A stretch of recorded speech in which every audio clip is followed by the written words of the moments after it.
Hey everyone, स्वागत है आप सभी का। रक्षा अनप्लग्ड पर बात करने वाले हैं जमूरा फैमिली के बारे में। भाई, इनकी जो स्क्रिप्ट खुली है, ऐसी खुली है कि अब जो छोटे बेटा बहू को थोड़ी बहुत सिंपैथी मिल रही थी वो मिलना बंद हो चुकी है। अब उनके कमेंट सेक्शन में भी लोग उनको तरह तरह की बातें सुनाने लग गए हैं। वहीं कुछ बड़े बड़े व्लॉगर्स को, बड़े बड़े सो कॉल्ड बड़े बड़े व्लॉगर्स को, करोड़पति व्लॉगर्स को रिएक्शन चैनल वालों से मिर्चियाँ लगी हैं, इतनी मिर्चियाँ लगी हैं कि वो अपनी इनकम कंपेयर कर रहे हैं तुच्छ रिएक्शन चैनल वालों से। मतलब आप कहाँ और हम नहीं, आप कहाँ और हम कहाँ, आपका और हमारा कोई तुलना नहीं हो सकता। अपनी फैमिली की इज्जत बेचकर, अपनी जो भी चीज़ें हैं उसको बेचकर, अपनी पत्नी को रुलाकर, अपनी पत्नी की धज्जियाँ उड़ाकर, अपनी पत्नी के एक्स्ट्रा मैरिटल अफेयर को बताकर, खुद का एक्स्ट्रा मैरिटल अफेयर चलाकर, न जाने क्या क्या कर मतलब अगर एक शब्द में कहा जाए तो इज्जत बेचकर, लंगे होकर जो पैसा कमाते हो आप, वो रिएक्शन चैनल वाले नहीं कर सकते हैं। और बार बार रिएक्शन चैनल वालों को इस चीज़ के लिए पोक करना बंद कर दीजिए कि आप ये नहीं दिखाते, आप अपनी फैमिली नहीं दिखाते। भाई, हमारा काम फैमिली दिखाना नहीं है और आपका काम है फैमिली को नीचा दिखाना, फैमिली को लंगा करना और उससे पैसे कमाना। और फिर जब रिएक्शन चैनल वाले इस चीज़ को कॉल आउट करते हैं तो आप लोग बोलते हो कि इज्जत होती है, बेचनी भी आनी चाहिए। मतलब लिटरली ये शब्द होते हैं इनके। तो वही वाली बात है कि आप मतलब इतने बड़े व्लॉगर होकर, जो आप सो कॉल्ड अपने आप को अंबानी समझते हो, मतलब अंबानी व्लॉगर्स, आप मतलब अगर अपने आप को इतना ऊपर समझते हो तो तुलना आप क्यों करते हो रिएक्शन चैनल वालों से अपनी? भाई, आपका उनका कोई मेल नहीं है, आपका उनका कोई कंपैरिजन ही नहीं है, लेकिन फिर भी आप तो करोगे क्योंकि आपको काटती है मिर्ची। आपको लगता है कि आपकी पूरी स्क्रिप्ट यहाँ पर खुल जाती है, एक्सपोज हो जाती है रिएक्शन चैनल वालों के पास। और time to time reaction channel वालों को पोक भी करना होता है अपने बेनिफिट्स के लिए, अपने फ़ायदे के लिए, ताकि उनसे भी कंट्रोवर्सी करके कहीं ना कहीं आप डॉलर कमा सको। तो डिटेल में ये सारा कुछ हम डिस्कस करने वाले हैं, एक्सप्लेन करने वाले हैं। लेकिन शुरू करेंगे उससे पहले लाइक, शेयर, सब्सक्राइब, हाइप ये सब कर देना, क्योंकि बाद में आप ये सब करना भूल जाते हो। और कुर्ती, माइक वगैरह सबका जो लिंक है मैं टैग कर देती हूँ, तो उनको चेक करना बिल्कुल मत भूलना। चलिए शुरू करते हैं पॉडकास्ट। तो भाई, सबसे पहले आ जाते हैं छोटे वाले लप्पू के ऊपर। छोटे वाले लप्पू की बत्ती बहुत देर में जली, बहुत देर में जली। मतलब पूरा वाइटी बोल रहा था कि बड़े बेटे ने स्क्रिप्ट लिखी है, मतलब जो मेल फेंकता चपूर है, उबासी किंग है, इसने उबासी लेते लेते एक स्क्रिप्ट लिख दी है और इस स्क्रिप्ट से ये पैसे कमा रहा है, बैक टू बैक वीडियो डाल रहा है। लेकिन छोटे वाले कपूत को समझ में नहीं आ रहा था, वो धमकी वमकी दे रहा था और उसको नहीं समझ में आया कि उसका जो बड़ा भाई है वो क्या करने की कोशिश कर रहा है। बड़े भाई ने यहाँ आकर शायद समझा दिया था, लेकिन उसके बाद भी इनकी बत्ती नहीं जली। इनकी बत्ती अब जली है, अब जब इनको सिंपैथी मिलना बंद हो चुकी है। अब इनको याद आया है कि चलो भाई, हम ये वाले चैनल पर भी वीडियो डालते हैं, पत्नी के चैनल पर भी वीडियो डालते हैं, वीडियो खेल लेते हैं, क्योंकि ये पीक पीरियड है। भाई, बहुत देर में याद आई आपको, बहुत देर में याद आई। और जो आपने एक्टिंग करने की कोशिश की है अपने व्लॉग में और अपनी पत्नी से कराने की कोशिश की है, 50 रुपये काटो रेस की एक्टिंग का, 50 रुपये काट ही लेना। भाई, क्या हद मचा रखी है इन लोगों ने। मतलब जब एक्सपोज होने लगते हैं ये, तो अपने आप को जस्टिफाई करने के लिए कुछ भी करते हैं। तो हुआ कुछ यूं है कि जैसे ही स्क्रिप्ट खुल गई और सबको पता चल गया कि समझौता एक्सप्रेस हो गया है और बहुत सारी चीज़ें, मतलब बहुत डीप चीज़ें मैंने डिकोड की हैं, जो कि मैंने लास्ट पॉडकास्ट में अपलोड की है। मैंने वैसा कोई भी कंट्रोवर्शियल थंबनेल नहीं लगाया है, लेकिन अंदर की स्टोरी काफ़ी ज़्यादा कंट्रोवर्शियल टाइप की ही है। तो आप वो पॉडकास्ट अगर नहीं सुने हो ना, तो जाकर सुनना ज़रूर, आपको पिक्चर क्लियर हो जाएगी कि बड़े वाले बेटे को इतनी मिर्ची क्यों लगी थी, इतना भागते हुए वो जो घर है अपना खीवान, वहाँ क्यों गया था, क्यों ये सारा कुछ उसने रचा है, क्यों पत्नी को मोहरा बनाया है, क्यों उसने सुई पत्नी की ओर घुमाई है, क्योंकि वो खुद को क्लीन चिट दिलाना चाहता था किसी मैटर में। तो आप जाकर वो पॉडकास्ट मेरा ज़रूर सुनना, जहां मैंने चीज़ें डिकोड की हैं। अब आ जाते हैं छोटे वाले बेटे के ऊपर। जब इसको पता चला कि भाई ये तो फेक कंट्रोवर्सी मेरे भाई ने क्रिएट की थी और मुझे समझाने की कोशिश, मतलब उसने करी होगी ऑब्वियसली आकर, तो जब तक इनको समझ में आया तब तक ऑडियंस भाग चुकी है इनसे पीछे। वो समझ चुकी है कि ये भाई केवल और केवल व्यूज़ की यारी है, यहाँ पर व्यूज़ के लिए समझौता होता है, सब कुछ होता है। क्योंकि इन्होंने ये कह दिया था कि मलमास चल रहा है, हम रुकेंगे, फिर अभी हम लोगों का बन नहीं रहा है, अभी हम लोग डिसाइड कर रहे हैं कि हम लोग घर छोड़कर नहीं जाएंगे। तो ये सब इन्होंने इंडिकेशन जो देने स्टार्ट किए थे, उसके बाद से लोग समझ गए थे कि भाई अब ये भी मिल लिया, अभी तक ये नहीं था लेकिन अब ये भी मिल लिया। तो इनको पता चल गया कि भाई अब लोग जो है पीछे हटने लग गए हमसे, अब हमें सिंपैथी इन फ्यूचर भी कभी नहीं मिलेगी। अब अगर कल फिर से मेरा भाई मुझसे कंट्रोवर्सी करता है, स्क्रिप्टेड या नॉन स्क्रिप्टेड, तो मुझे बिल्कुल भी सिंपैथी वोट्स नहीं मिलेंगे। तो ये समझ गया, तो ये फिर से आ गया। अब ये आकर जो करने की कोशिश कर रहा है, जब पूरा सब कुछ समेट चुका है, तो ये फिर से वो स्टार्ट करने की कोशिश कर रहा है। इसने कहा है कि मेरी बच्ची को कोई भी नहीं लेगा, कोई भी लेगा तो कंटेंट नहीं बनाएगा, कंटेंट के लिए बच्ची मत खिलाओ। बैक कैमरा खिलाओ, ये सब करके इसने फिर से हवा देने की कोशिश की है कि भाई मैं तो पीछे ही रह गया ना, सबने तो छाप लिए, मैं पीछे रह गया, जीजी भी चली गई हैं, अब वो छाप छुप के सब चली गई हैं, तो अब ये सोच रहे हैं अब हम थोड़ा बहुत जो बचा कुचा है वो हम समेट लें। तो इन्होंने वो स्टार्ट किया है और बेसिकली शायद इसलिए भी इन्होंने उस चीज़ को कॉल आउट किया है क्योंकि माता जी बच्ची को गोद में ले लेकर जिस तरीके से ताने मार रही थी, जिस तरीके की बातें कर रही थी ना, किसी ने मुझे कमेंट किया है कि बच्ची क्या सीखेगी, बच्ची जब देखेगी कि उसके पापा की डिसरिस्पेक्ट हो रही है, जब वो यहाँ पलेगी बढ़ेगी और देखेगी कि दादा दादी और सब जो बुआ वगैरह है मिलकर मेरे पापा की डिसरिस्पेक्ट करते हैं, तो उसको कितना बुरा फील होगा। तो भाई ऐसे बच्चों को बुरा फील नहीं होता है, ऐसे बच्चे पता उस माहौल में ढल जाते हैं, वो कहीं ना कहीं देखते हैं कि मेरे पापा की कोई इज्जत नहीं है ना, तो वो भी इज्जत करना बंद कर देते हैं, फिर वो भी बदतमीजी करने लग जाते हैं। इवन जो माता जी हैं वो बोल भी रही हैं उस वीडियो में कि पापा की मतलब पिटाई लगाना, पापा की पिटाई लगाना।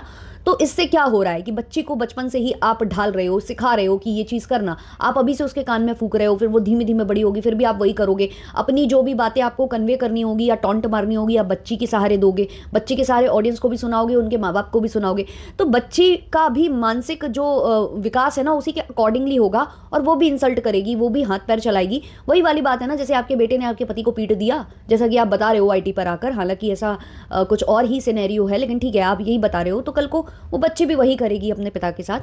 तो ये वाली बातें हैं।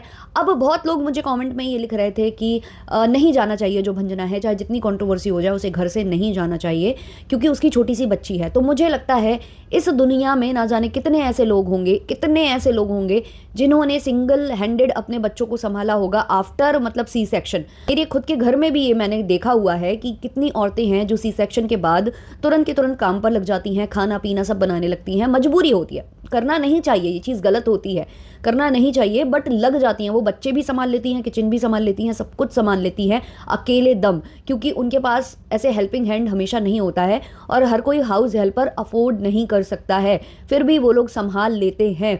लेकिन यहाँ पर ये बोलना कि वो बच्ची नहीं संभाल पाएगी अकेले, क्यों नहीं संभाल पाएगी जब वो माँ बन सकती है, इतनी प्रेगनेंसी में इतना ट्रॉमा झेल सकती है, सब कुछ कर सकती है, तो क्या वो अकेले बच्चे और अपने पति को नहीं संभाल सकती? उसका पति कोई जॉब पर तो जाता नहीं है कि टिफिन पैक करके जाएगा, वो भी हाथ बटा देगा अपनी पत्नी का, तो क्यों नहीं ये लोग घर छोड़ के जा सकते? और अभी कौन सी इनको इतनी ज़्यादा यहाँ पर ना राजाशाही में ये लोग जी रहे हैं, अभी भी कौन सा इनको कोई हेल्प मिल रही है? रात में इनका पति ही इनके साथ सोता है, जो भी काम काज इनको करना है ये खुद ही करते हैं। हाँ, खाना बस नहीं बनाना पड़ रहा है, लेकिन खाना लेने मतलब वो भी सर्व वगैरह करने इनको जो जाना पड़ रहा था अभी सासू माँ को, और खुद के लिए भी ये खुद ही लेकर आते हैं, तो वो ज़रूर, तो उसके लिए तो छोटा बेटा चाहे तो लगा सकता है ना मेड। अभी तो सुना भी हमने कि मेड को उन्होंने दिया है, पे किया हुआ है, तो इतना तो छोटा बेटा अफोर्ड कर सकता है। और जिज्जी ने भी बोला कि जो मेरा बड़ा भाई है अगर वो मतलब 2 करोड़ की संपत्ति अगर उसके पास है, या मतलब ऐसा कुछ वो बोल रही थी, तो मेरे जो छोटा भाई है उसके पास भी संपत्ति है, मतलब ऐसा रेशियो चल रहा है।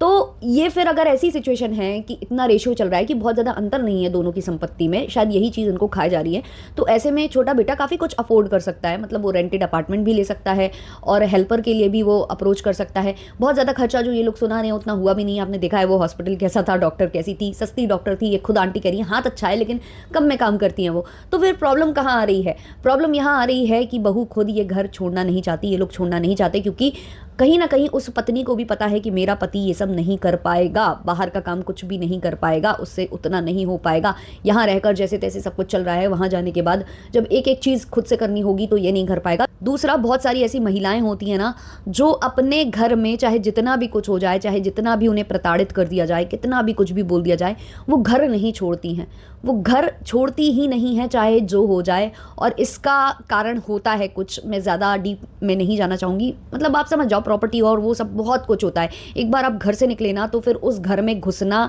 और फिर से अपनी जगह बनाना मुश्किल हो जाता है। और स्पेशली जब छोटा वाला बेटा ये बोल रहा था कि हम निकल गए तो हम दोबारा मुड़कर नहीं देखेंगे, ये वो, और पत्नी वो चीज़ नहीं चाहती है, क्योंकि सबसे ज़्यादा परेशान भी पत्नी को ही किया जा रहा है। जब वो तेल लेने जा रहा है या कुछ लेने जा रहा है, आप देख रहे हो कैसी कंट्रोवर्सी हो रही है भाई, टीवी सीरीज चलने लग जाते हैं घर में, तो इतना कुछ हो रहा है। और झेल कौन रहा है? वो प्रेगनेंसी पीरियड से लेकर अभी तक झेल रही है वो, और शायद उसने झेलते हुए किसी ना किसी को अपनी फैमिली में देखा होगा कि कैसे मतलब काम डाउन होकर सारी चीज़ों को मैनेज किया जाता है, तो इसीलिए वो इतनी मतलब पक्की बनी हुई है कि वो झेल रही है, सारा कुछ झेल रही है। क्यों? क्योंकि पता है कि एक बार घर से निकले और अगर गलत मतलब लड़ाई झगड़ा करके और वैसे करके निकले ना, तो फिर दोबारा एंट्री घर में मुश्किल हो जाती है और हर चीज़ के लिए लड़ाइयाँ लड़नी पड़ती है। तो वो लड़ाइयाँ ये लोग नहीं लड़ना चाह रहे हैं ना, बेसिकली वो कारण है, इसलिए ये घर से नहीं निकल रही हैं। वरना देखा जाए तो यहाँ पर इनको कोई भी बेनिफिट नहीं, मतलब बेनिफिट वैसे बहुत ज़्यादा है, लेकिन आफ्टर ऑपरेशन जो एक महिला को बेनिफिट्स मिलने चाहिए वो कुछ भी यहाँ नहीं मिल रहे हैं, लेकिन फिर भी ये यहाँ रहना चाहती है। अब छोटा वाला बेटा जो है मलमास का बहाना बना रहा है, जो कि मैं ऑलरेडी बता चुकी हूँ कि 15 जून को मलमास खत्म हो रहा है, तो इसका मुद्दा बनाने की कोई ज़रूरत नहीं है। और जो छोटा बेटा बोल रहा है कि मैं चला जाऊँगा, तुम फिर रहो, मैनेज करो, ये वो, तो सबसे ज़्यादा प्रॉब्लम तो पत्नी को आ रही थी ना, पत्नी को आड़ बनाया जा रहा था। और जो बड़ा वाला आपका भाई है वो भी पत्नी को ही टारगेट कर रहा था। तो आपके जाने ना जाने से क्या फ़र्क पड़ने वाला है? कहीं ना कहीं अब ऐसा लग रहा है कि ये लोग फंस चुके हैं अपनी ही बातों में। अब ये जाना नहीं चाहते, फंस चुके हैं, तो पत्नी को आगे कर कर कैमरे पर लाकर माइक देकर कि मेरी बच्ची छोटी है, मैं नहीं जाना चाहती। ये भाई हमने बहुत लोगों को देखा है, हमने अपनी आंखों से लोगों को स्ट्रगल करते हुए देखा है, अकेले, मतलब हेल्प करने के लिए किसी की बहन भी नहीं होती है कई बार, है ना, वो सिंगल चाइल्ड होते हैं अपने घर के, तो उनको खुद ही करना है। और हर वक्त कोई ऐसे अवेलेबल भी नहीं होता है कि आप किसी को बुला लो और वो आपकी हेल्प करने आ जाए। तो आफ्टर ऑपरेशन 1 महीने भी लोगों को रेस्ट नहीं मिलता है और लोग अपने बच्चे संभाल जाते हैं, सब कुछ कर जाते हैं। तो ऐसे में जब आपको ऑलरेडी यहाँ पर कुछ नहीं मिल रहा है तो आपके लिए तो बहुत ईजी था निकल कर जाना, सब कुछ करना। बट ये सिंपैथी कार्ड वही वाली बात है ना कि बड़े भैया भी भाभी को आगे करते हैं सिंपैथी खेलने के लिए, तो इन्होंने भी आगे कर दिया कि तुम भाई ऐसे इमोशनल कार्ड प्ले कर लो जिससे कि ये हो जाए कि नहीं नहीं हम इस बच्ची की वजह से, इसकी वजह से रुक गए। बट कारण ये है कि कंट्रोवर्सी जो थी वो प्लान्ड थी, और अब आपको भी बता दी गई है कि वो प्लान्ड थी, स्क्रिप्टेड थी, हो गया है, बस ठीक है, मैनेज कर लो, तुम भी छाप लो 2-4 ब्लॉग जो तुमने नहीं छापे हैं। तो बस अब उसी ट्रैक पर ये भी चल चुके हैं, और इसके बाद अब किसी को सिंपैथी नहीं मिलने वाली है। जैसे सिंपैथी लोटा बहू को नहीं मिलती है ना, वैसे अब इस छोटा बहू को भी सिंपैथी बिल्कुल भी नहीं मिलने वाली है, ना ही बेटे को मिलने वाली है। ये बात तो क्लियर कट सबको समझ लेनी चाहिए। बाकी मैंने माता जी का भी अभी एक वीडियो देखा है जहाँ फिर से बच्ची है पास में, बच्ची को ये लेकर बैठी हुई हैं, जो कि ये खुद ही कह रही थी, पहले ये खुद ही कहती हैं कि मैं उसकी तेल मालिश वगैरह कुछ भी नहीं करूँगी। ये खुद कह रही थी कि मैं नहीं कर रही हूँ ताकि कल को मुझे सुनाया ना जाए, कुछ कहा ना जाए, ये ब्लॉग छाप दी थी ये। और उसके बाद फिर विक्टिम कार्ड भी खेल रही हैं कि मुझे दी नहीं जा रही बच्ची, या मतलब हमें दिया नहीं जा रहा, ये सब भी सुना रही थी ये।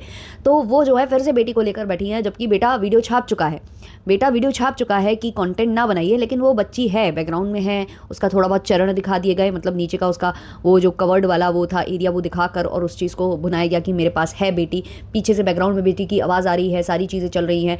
किसी को इन्होंने साड़ी और पैसे दिए हैं, उसको भी दिखा दिया है कि यथाशक्ति, और जो भी मेरी ये कोलैबोरेशन में साड़ी आई थी वो मैं दे रही हूँ, ज़रूरतमंद है तो साड़ी पहन, कोलैबोरेशन में ऑब्वियसली बिना कोलैबोरेशन के आप उसको दी नहीं होंगी तो पहन ली होंगी, पसीना छोड़ दी होंगी, ये सब भी इनको दिखाना है। मतलब जो नोट वो दे रही है ना वो भी दिखा रही है मुट्ठी में लिए हुए। तो कितने अच्छे दिल की ये महिला हैं ये आप समझ ही सकते हो। हर एक चीज़ जो इनको करनी है वो कैमरे पर फ्लॉन्ट करनी है, और बेटे के सुनाने के बावजूद भी माता जी भी बच्ची का थंबनेल लगाती हैं, बहन जी भी बच्ची का थंबनेल लगाती हैं, और फिर ये दिखाती हैं कि हमने गिफ्ट्स वापस कर दिए।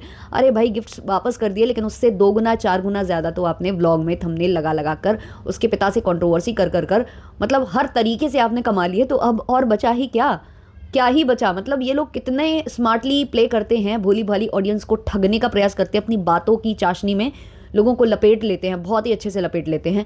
वहीं अगर बात करें बड़े वाले बेटे की, तो उसको तो मिर्चियाँ इतनी लगती हैं भाई। पहले तो उसको यही मिर्ची लगी थी कि छोटे भाई के व्यूज़ ज़्यादा कैसे आ गए, छोटा भाई कैसे व्यूज़ कमा कर ले गया।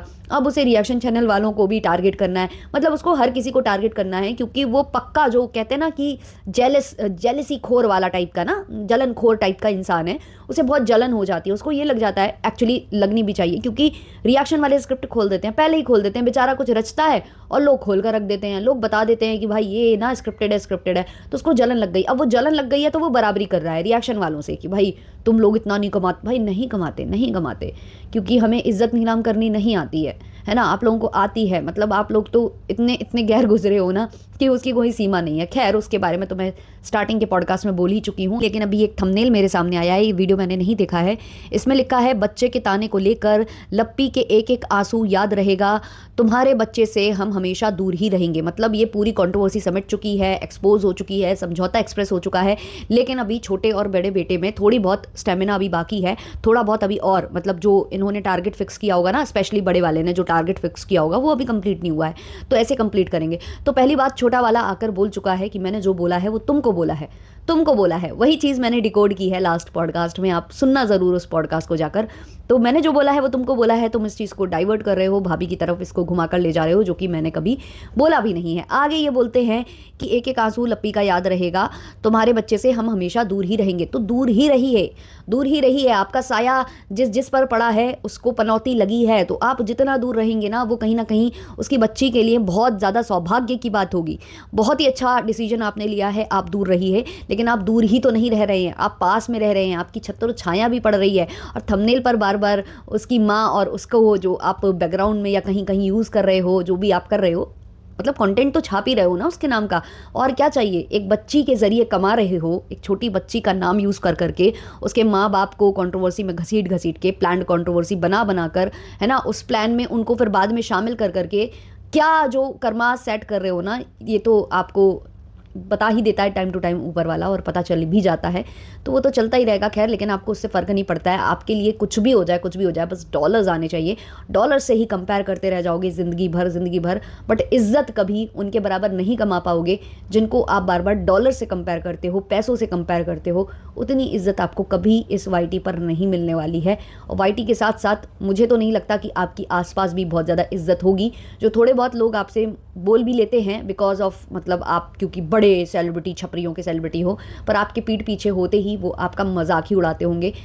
आपके बेस्ट फ्रेंड का बच्चा जो गाली दे रहा था ना, समझ में आ रहा होगा आपको कि वो क्यों दे रहा था, क्योंकि उसके माँ बाप आपकी पीठ होते हुए यही बोलते होंगे, है ना। तो मुझे लगता है इतना रियलिटी चेक काफ़ी होगा। चलिए, मिलते हैं जल्द ही नेक्स्ट वीडियो, नेक्स्ट पॉडकास्ट के संग। अपने ओपिनियंस आप मेरे कमेंट सेक्शन में शेयर कर सकते हैं, मेरे जो सब्सक्राइबर्स हैं। चलिए मिलते हैं, तब तक के लिए बाय बाय।